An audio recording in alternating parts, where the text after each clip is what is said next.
মুরগির মাংসের ঝুরা ভাজি। আসসালামু আলাইকুম। আজ আমি আপনাদের সঙ্গে শেয়ার করব মুরগির মাংসের ঝুরা ভাজি। তার জন্য এখানে মুরগির বুকের মাংস নিয়েছি। এর মধ্যে দিয়ে দেবো আদা পেস্ট, রসুন পেস্ট, সামান্য পরিমাণ লবণ, সামান্য পরিমাণ হলুদ আর কিছুটা পরিমাণ পানি দিয়ে এগুলোকে ভালো করে সিদ্ধ করে নিতে হবে। ভালো করে সিদ্ধ হয়ে গেলে পানি থাকলে পানিটাকে একেবারে শুকিয়ে নিতে হবে। পানিটা শুকিয়ে নিয়ে ঠান্ডা করে নিতে হবে। ঠান্ডা করে নিয়ে মুরগির মাংসগুলোকে একে ছাড়িয়ে নিতে হবে হাত দিয়ে। আপনারা চাইলে কাঁটা চামচের সাহায্যেও ছাড়িয়ে নিতে পারেন। এখানে ছাড়ানো হয়ে গেছে। এক সাইডে রেখে দিয়ে চুলায় একটা প্যান বসিয়ে তেল গরম করে এর মধ্যে পেঁয়াজ কুচি আর সামান্য রসুন কুচি দিয়ে ভালো করে ভেজে নিতে হবে।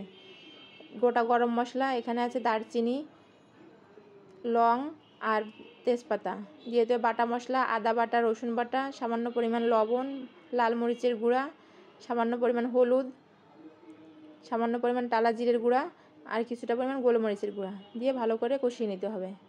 এখানে কষানোর জন্য যে পাতিলি মাংসটা সিদ্ধ করেছিলাম পাতিলটা দিয়ে কিছুটা পরিমাণ পানি দিয়ে দিলাম। পানিটা দিয়ে ভালো করে মশলার সঙ্গে কষিয়ে নিতে হবে। কষানো হয়ে গেলে যে মাংসগুলো ঝুরা করে রেখেছিলাম সেই মাংসগুলো মশলার সঙ্গে দিয়ে ভালো করে মিশিয়ে নিতে হবে। ভালো করে মিশিয়ে নিয়ে সামান্য পরিমাণ পানি দিয়ে ভালো করে ভাজা ভাজা করে নিতে হবে। ভাজা ভাজা করে নামিয়ে নিলেই হয়ে গেল আমাদের মজাদার মুরগির মাংসের ঝুরা ভাজি বা ভুনা। কেমন হলো অবশ্যই জানাবেন। আসসালামু আলাইকুম। ভালো থাকবেন সবাই। আল্লাহ হাফেজ।